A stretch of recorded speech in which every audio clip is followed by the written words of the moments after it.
I'm James. And I'm Kenny, and this is our first video on our YouTube channel, Horsepower Junkies. And today we're going to review James's 2007 GT Mustang.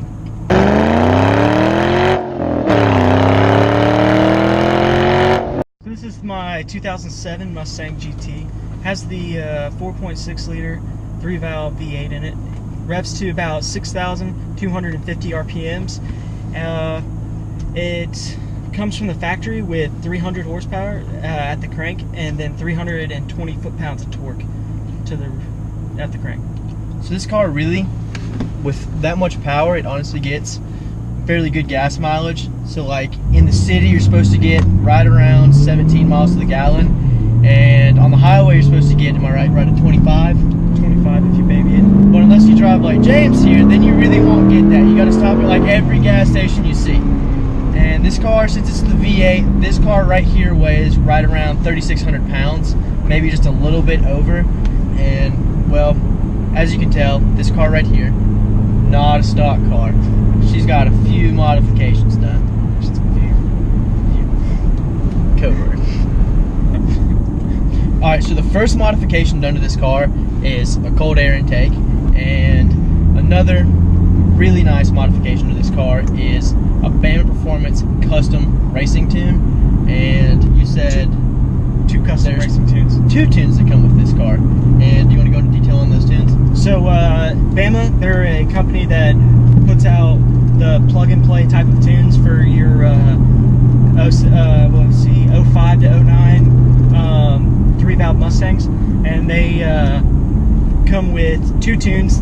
One for the drag strip, so that way you can get the optimal performance and the most horsepower and torque out of your 3-valve. And then they also come with a let's see, the second tune is a just regular driving the streets kind of tune for the 3-valve, so that way you can get the most gas mileage and also have your engine run a little bit smoother and stuff like that. Honestly, I don't really notice a difference between the two. I've taken it down to the drag strip and I've seen how it goes with the drag strip tune on it, and then I've also driven it around town with the just the daily driver tune on it. But it's nothing crazy, but I mean, whatever works, I guess. Well, I remember you told me one of the drawbacks to the tunes are they recommend you do run premium gas, is that right? You do have, yeah, they do say that you should run 93 octane. So with the tune, you get a little more with the premium. You have to pay a little bit more, but that's just one of the drawbacks of owning a sweet car, a muscle car, or just any performance car, really. You're probably putting 93 in this car anyway if you own it, but most muscle cars, so I guess it doesn't matter too much. But then final mod that performance-wise that we've done is, or that I've done, is a straight piped exhaust from the catalytic converter's back. The exhaust, whenever we bought the car in Charlotte, the person who owned it before had just a stock exhaust from the just stock exhaust, and then a Flowmaster axle back exhaust. Well, the Flowmaster axle back exhaust kind of rusted out and it started getting holes in it, so it didn't sound the way it did when we first bought it. So me and my friend cut the exhaust off and went to O'Reilly's, bought some piping, welded it on there, and just straight from the catalytic converters all the way back straight piped it. And that's what makes it sound the way it does now. The transmission in this car, it's the 5-speed manual transmission. With the automatics, you can get a 5-speed automatic transmission as well.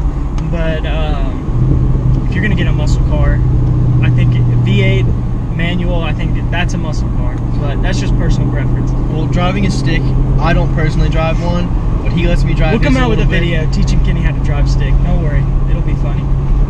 That's true. But anyway, even just driving occasionally, it's very fun. I like driving stick, even just on occasion. It's not super hard, but I mean, I think I'm with James on that. If you're gonna have a muscle car, it's not really a muscle car if it's not a V8, and I think it's just personal preference on automatic or stick. Which is nice that the GT350s are starting to come out just manuals, just like the old GT500s. also came out, just manuals. You couldn't get automatics in them, which is, I think, is nice. Keep it with that old muscle car vibe of hanging gears. The clutch in this car, it's still the stock clutch, and for a muscle car with a, I mean, this clutch is a very daily drivable clutch. It's not too heavy, it's not too light. The first time this is a car I learned how to drive manual on, and so coming from Charlotte all the way to the Asheville area in North Carolina, I had to drive this car home. And when I woke up the next morning. Before you go any further, for those of you that don't know, the distance between like Charlotte and Asheville is like what, probably like 2 hours. 2 hours by car if you're really trying to make it somewhere.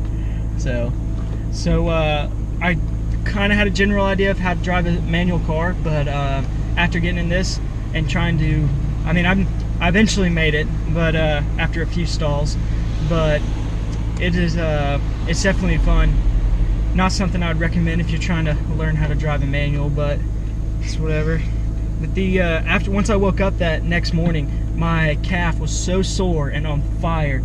It's crazy just trying to learn how to drive a manual on a car that doesn't have a aftermarket clutch or anything like that. It's a real workout for your calf. When you go under a bridge, that's his deal. I don't know what it is. Nice echo to it. As the interior goes, I mean, you have some leather in some places and stuff, but a lot of it's just going to be a lot of nice hard plastic. Nothing, no Alcantara, nothing like that. But this is not a luxury car by any means. This is this car's, I mean, it's an old car. It's a 2007. There's a deer.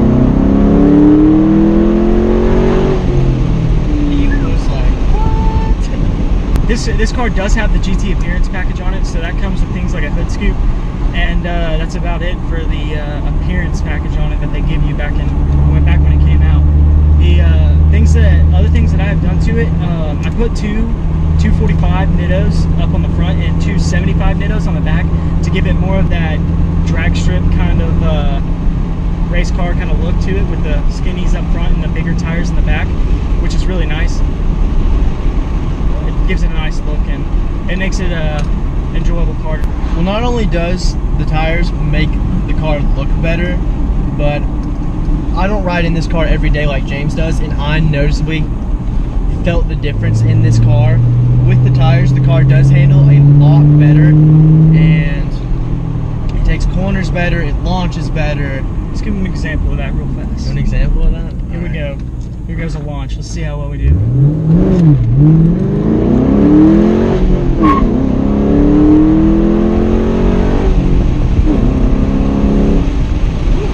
So barely any tire spin, because you could hear what little tire spin there was. So just a quick little tire spin, nothing too crazy. But while we're on the topic, let's talk about handling. Handling is not good. This is so all Mustangs, and from basically until 2015, every single Mustang except for like a few of the Cobras had all of them have a solid rear axle. So if you don't know what that means, basically what it is it's what it is. It's a solid rear axle, and so the suspension on the car, every time the right wheel hits a bump, the left wheel hops along with the right wheel, and vice versa. Left wheel hops, right wheel hops. So you'll be going down the road, and if you hit a bump, you'll bounce from left to right to left to right, going back and forth along the road. And what the fuck are y'all doing? Get out of the car. Two people walking in the middle of the road. But so back on the topic, the handling is not very good in the car. You can't go around curves very fast. You can't really.